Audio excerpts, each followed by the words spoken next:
Assalamualaikum warahmatullahi wabarakatuh. Selamat pagi Bapak dan Ibu sekalian, salam sejahtera selalu. Semoga hari ini Bapak Ibu sehat semua. Amin.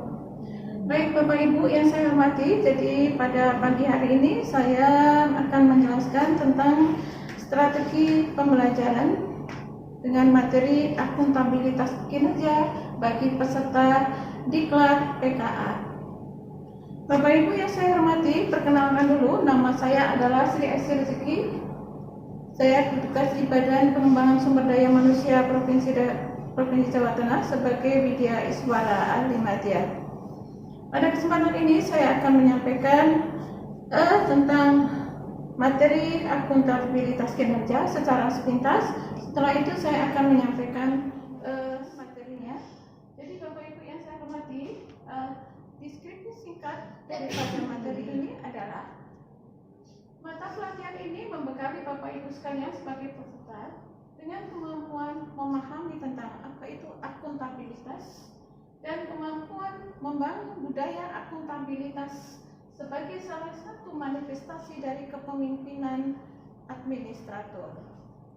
Kemudian setelah itu materi pelatihan ini disajikan secara interaktif pada Bapak Ibu sekalian. Nanti silahkan Bapak Ibu boleh bertanya ketika saya menjelaskan, tidak ada masalah. Melalui metode belajar mandiri secara daring, kemudian juga di dalamnya ada ceramah interaktif dan diskusi serta praktek dan simulasi. Kemampuan Bapak Ibu sekalian dinilai dari keberhasilannya menerapkan akuntabilitas di dalam mengelola pekerjaannya.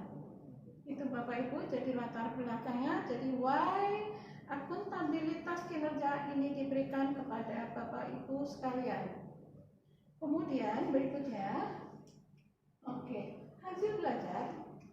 Pada akhir pembelajaran ini, Bapak Ibu diharapkan mampu untuk melakukan identifikasi masalah akuntabilitas dan merumuskannya langkah-langkah supaya dan upaya-upaya perbaikan akuntabilitas di organisasinya masing-masing.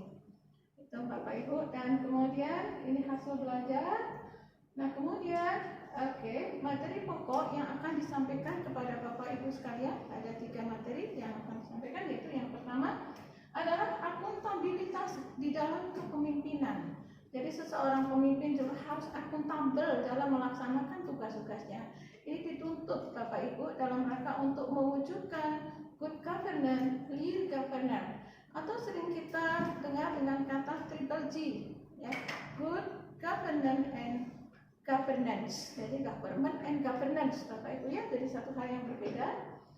Kemudian yang kajian yang kedua adalah akan mengkaji tentang bagaimana resiko dan kesalahan di dalam akuntabilitas. Tentunya semuanya bagaimana harus dikelola untuk meminimalisir segala risiko-risiko yang kemungkinan dapat terjadi di lingkungan kerja kita. Kemudian yang ketiga adalah bagaimana kita semua dituntut untuk mampu mewujudkan satu budaya akuntabilitas di lingkungan unit kerja kita. Dan yang keempat adalah bagaimana kita mengkoordinasikan akuntabilitas itu dengan seluruh stakeholder yang ada di dalam unit organisasi kita. Oke Bapak Ibu, itu tadi saya sudah sampaikan tentang materi-materi pokok yang akan kita bahas dari mulai awal sampai akhir. Bapak Ibu, pembelajaran ini terdiri dari 9 jam pelajaran. Mudah-mudahan nanti kita bisa melalui semuanya dengan waktu yang sangat singkat, ya.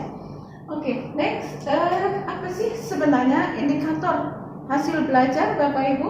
Jadi yang pertama, setelah mengikuti pembelajaran ini, Bapak Ibu mampu menjelaskan tentang konsep akuntabilitas sebagai pemimpin administrator. Jadi bagaimana konsep akuntabilitas menurut Bapak Ibu sekalian sebagai pejabat administrator.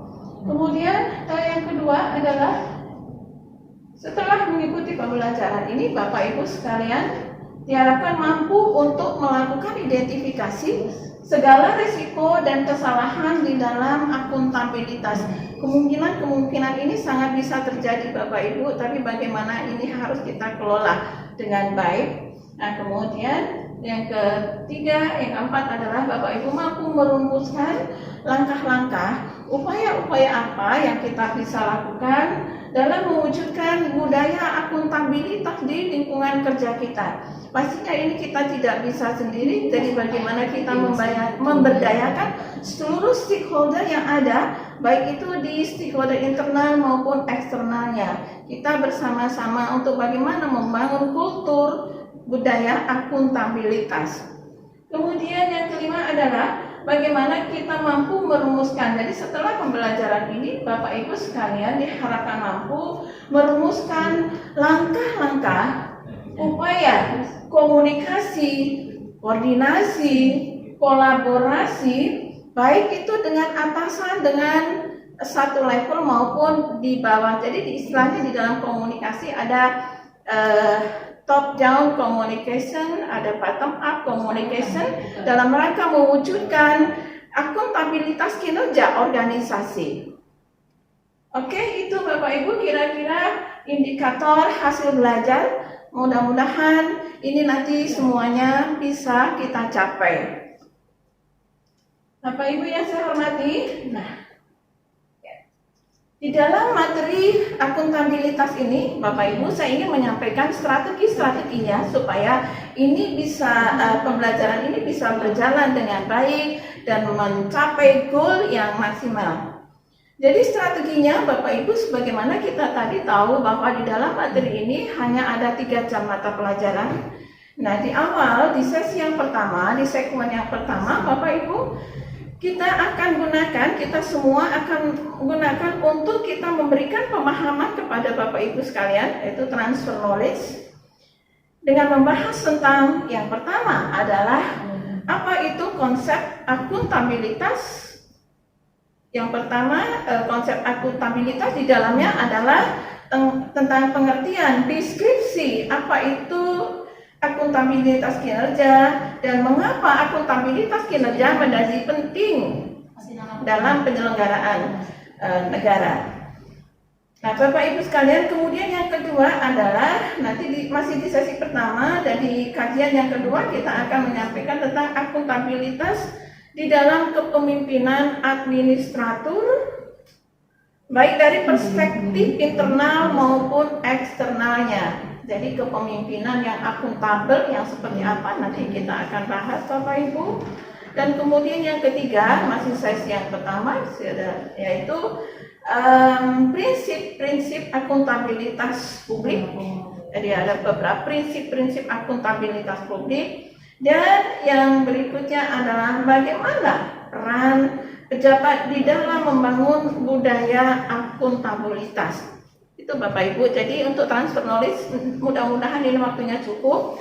Nah, di dalam pembelajaran ini juga akan kita desain dengan diskusi kelompok, kemudian juga dengan tayangan-tayangan film, tentunya yang berkaitan dengan akuntabilitas kinerja penyelenggara negara.